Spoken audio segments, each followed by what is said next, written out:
There are many healthy habits you can build, but it seems that there are a few that stand out among the plethora of practices you can adopt. Whether it is mindfulness, productivity, or well-being you pursue, the ones you almost always hear about are meditation, journaling, and reading. For some weird reason, exercise does not always make the list, but I have a feeling for why that is. The habit I want to speak about is none of those that I've listed, yet it is fundamental to all of them. More than that, in my opinion, it is key to personal growth and self-actualization. What I'm speaking about is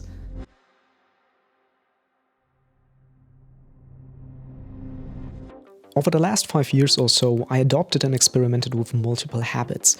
The first one I went really hard on was exercise. I took it so far that it took me into a cage to fight it out. I went traveling long term, that's a whole story of its own, but when I did, I started to meditate more regularly.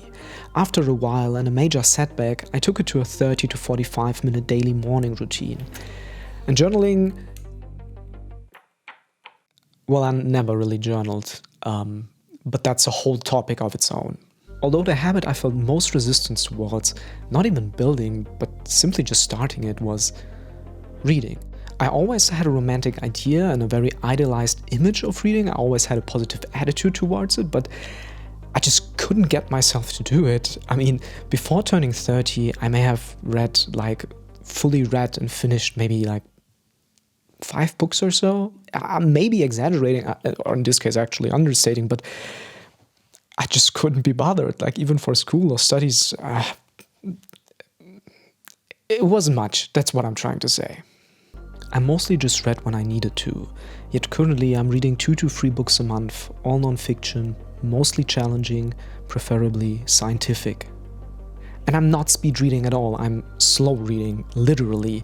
I'm thinking, I'm taking notes, I'm repeating, reiterating, pondering about it, like actual reading, not this nonsense. What even is that? Seriously though, I love reading. I usually, before finishing a book, I'm already so excited for the next one I'm about to pick up. And it is all thanks to just one habit I want to speak about. And that is curiosity. Wait. Curiosity is not a habit. That's more like a personality trait. You either are curious Is that so? Or you're not. Let's look at the definition of a habit. A settled or regular tendency or practice, especially one that is hard to give up. That is basically how I would describe a curious person. Curiosity, the way I view it, is a tendency that translates into practice. Think about it. Why do you even start a new habit? Why do you even endeavor to set a goal? Sure, there very often is a practical approach involved, like I want to feel happy, or I want to make more money, or be successful. But I claim a part of you is keen to explore a new way of doing things, curious to break out of the mundane and see whether something's going to change or not, and if, how it will change. And I think very often we're doing one big mistake when it comes to building habits, growing as a person, or even more general, leading our life. We only explore for a purpose, not for the sake of exploration itself. We exercise to become strong or to look good. We meditate to feel calm and focused, we journal to reflect or to generate ideas, and we read to learn. And there's nothing wrong with that, it's just sadly limiting. Instead of exploring how far we can take our exercise and what new possibilities may open up with our newly acclaimed physical fitness and strength, we go to the gym. Instead of exploring what the true nature of our thoughts and consciousness is, we only chase the goal of clearing our mind to get more stuff done in a day.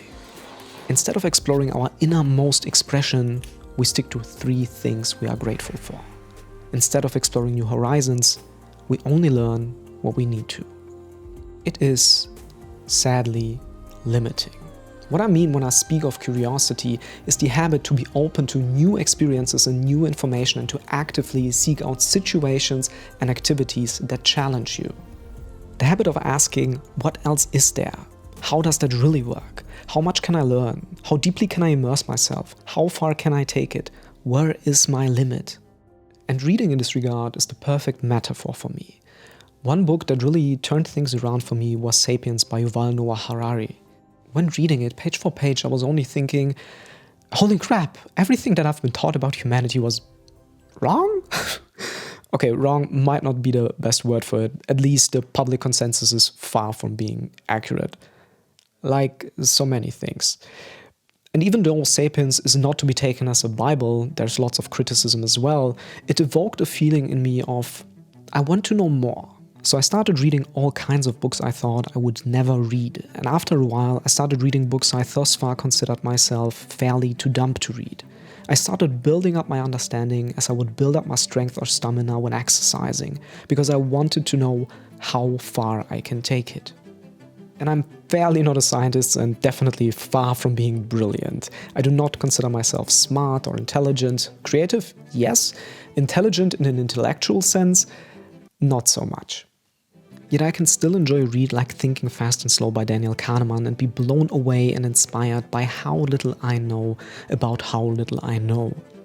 I can read Our Inner Ape by Frans de Waal and be fascinated what our closest relatives in the animal kingdom can tell us about ourselves and still come to understand that we are not chimps or bonobos, but our own species nonetheless. I can read The Sixth Extinction by Elizabeth Kolbert and not only find evidence for the mainstream view of the hostile and selfish Homo sapiens, but a humanity that still seeks to understand itself.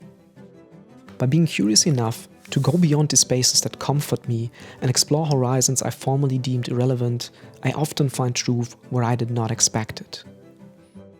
Another field I became fascinated about and never thought I would ever engage with is neuroscience. I certainly cannot comprehend an in-depth study, but I can, and even more than that, I love reading those books that have been written to make this field accessible to me.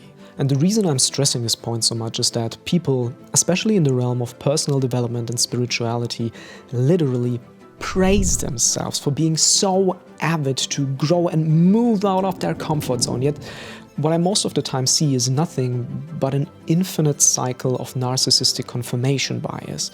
The same kind of people saying the same kind of things, praising the same kind of things, criticizing the same kind of things. Book after book, video after video, podcast after podcast. The same stuff wrapped in a different set of words. Sometimes not even.